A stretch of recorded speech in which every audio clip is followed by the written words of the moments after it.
First of all, I want to thank everybody for coming out. I want to apologize. I know we said I wasn't going to have my daughter up here, but this is the first time she's ever stayed up past 8 o'clock, so we're going to enjoy this tonight. I want to thank the fans. I talked all week long that we weren't going to beat the #2 team in the country by ourselves. It was going to take the Letterman.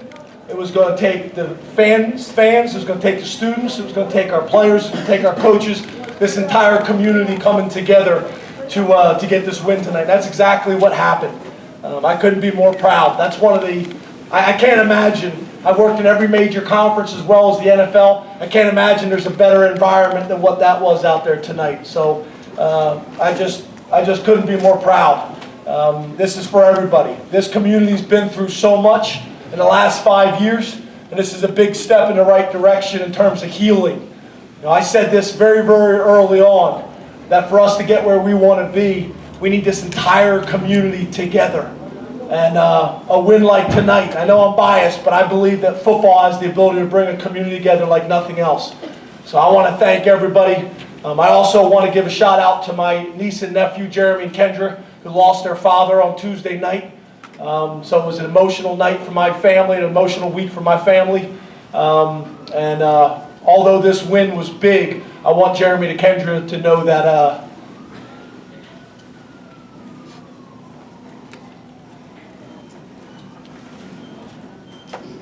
that I'm thinking about them and I love them.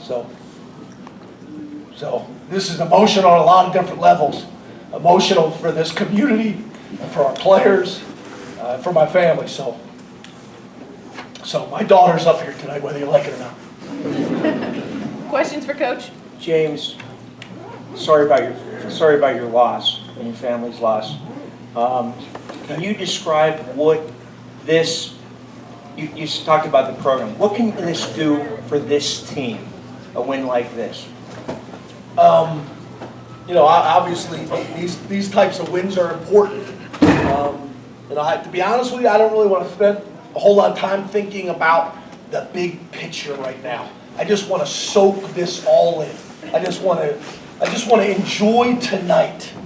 And I told these guys in the locker room, you know, I want them to go out and enjoy themselves tonight, and I want them to make good choices and all that kind of stuff. I said, but before you leave this locker room, nights like this don't happen very often. Savor it. Stay in this locker room. Turn the music up. Enjoy each other.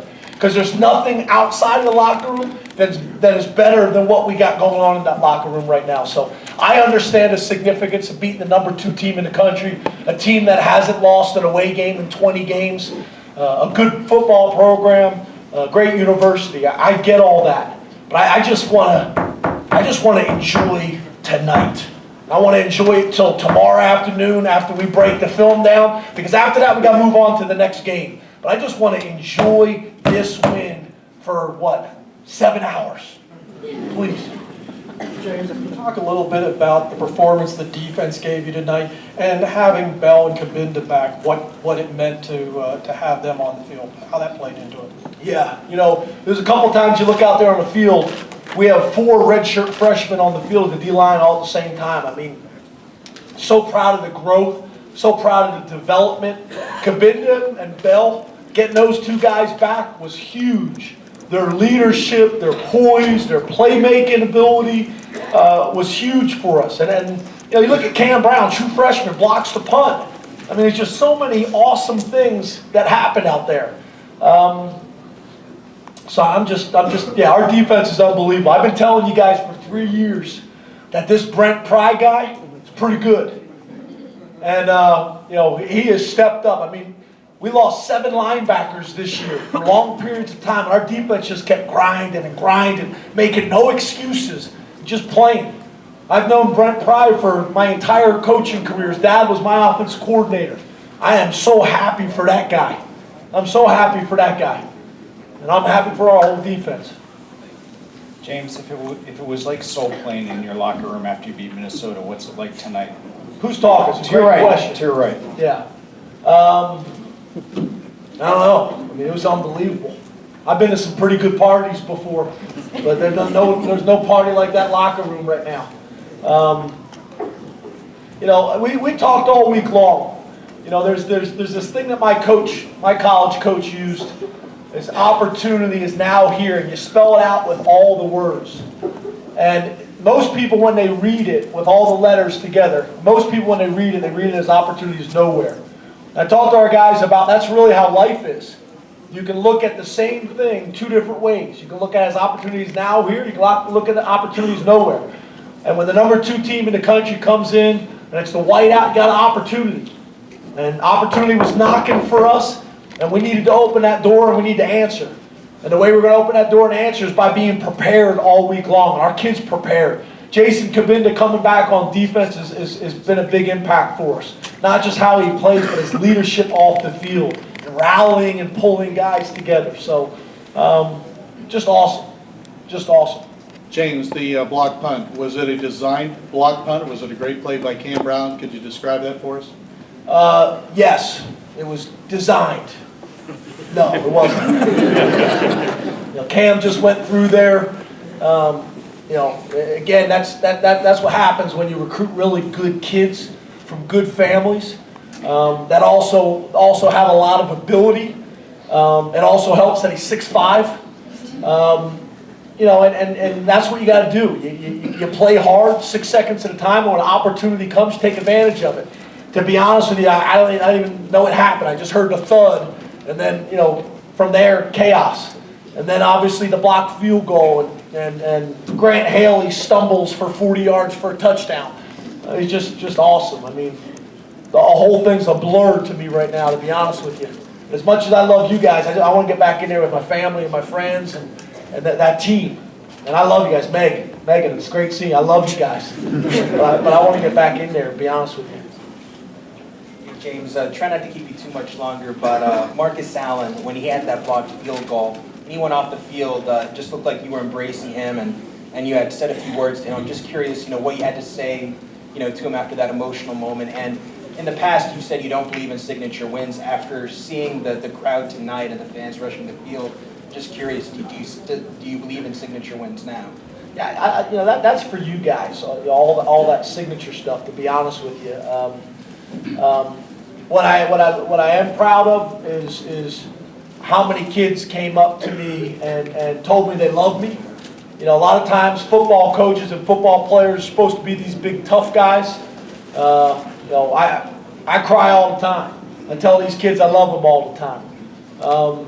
You know, so those kids coming up and embracing me, I want to thank President Barron. I want to thank Phil Eston. I want to thank Sandy Barber, because a couple weeks ago those guys came out strong for me and this program, and this doesn't happen tonight without that as well. So I want to thank them. I want to thank them too. James, on your left. Among all the plays you've gotten to see as a coach, where does that kick block rank among the best plays you've gotten to coach? I don't know. It's pretty good.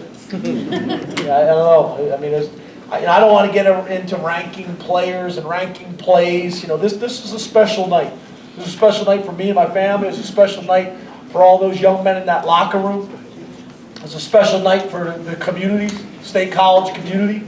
It's a special night for all the 107,000 fans that were in the stadium, and the 100,000 people still out there tailgating. That's one thing I want to figure out how to do before I leave this planet, is how can I coach a game like that and also be out in the parking lot tailgating with everybody else, because it seems awesome. 2 more. James, what's the celebration going to include for you tonight? To be honest with you, I think people think this coaching thing is much more glamorous than what it is. I'm going to go home with my girl Shola and my wife Fumi. I'm going to go in and kiss my daughter Addison, who's been asleep for 9 hours and really doesn't care. She likes playing video games. I'm going to sit on the couch. I'm going to watch ESPN for the scores. And I'm going to get a good night's sleep, because I got a bunch of recruits coming to my house on Sunday for brunch. Watch the tape and get back to work. So, you know, I know people think, you know, we go down to the first and get after it with everybody else. But we don't do that. No. We don't. Not tonight. Yeah, never. I've never been there before, to be honest with you. I've been to like 4 places in town. That's it. By the way, we wish we could be out in the parking lot too, but we have a job to do, unfortunately. Garrett Sickles, can you talk about what you hoped he learned from sitting out the first half, and how he played in the second half? What you really hope is you hope you can make decisions. You know, when you sit guys or when you reduce guys' playing time for reasons that are really why we're in this business in the first place. You know, a lot of programs put winning ahead of everything else. We're not going to do this. You know, I started coaching to make a difference in people's lives and to educate young people so they go on and have a chance to be successful for the next 50 years. If it was just about winning, I'd go coach in the NFL. So the fact tonight that we could not only send a message to Garrett, but also to our whole team that there's nothing more important than getting education. There's nothing more important than doing the right things day in and day out. And I don't want to take this the wrong way. Garrett Sickles is one of the best kids I've ever been around. It comes from an unbelievable family. But there's nothing better than when you can teach a lesson and do it the right way and win, and it reinforces it for everybody. And everybody knows that, you know, we're going to make the right choices for these kids and for this program long term, and we're never going to put winning ahead of it. We're never going to make winning at all costs. We're going to do it the right way here at Penn State. Always have, always will. The way he played in the second half. It was awesome. Maybe I should suspend him for the first half, the rest of the season. He came in and had 3 sacks. But what I also love is he also was one of the first guys to come up after the game and tell me how much he loved me. That's what it's all about. Thank you, Coach.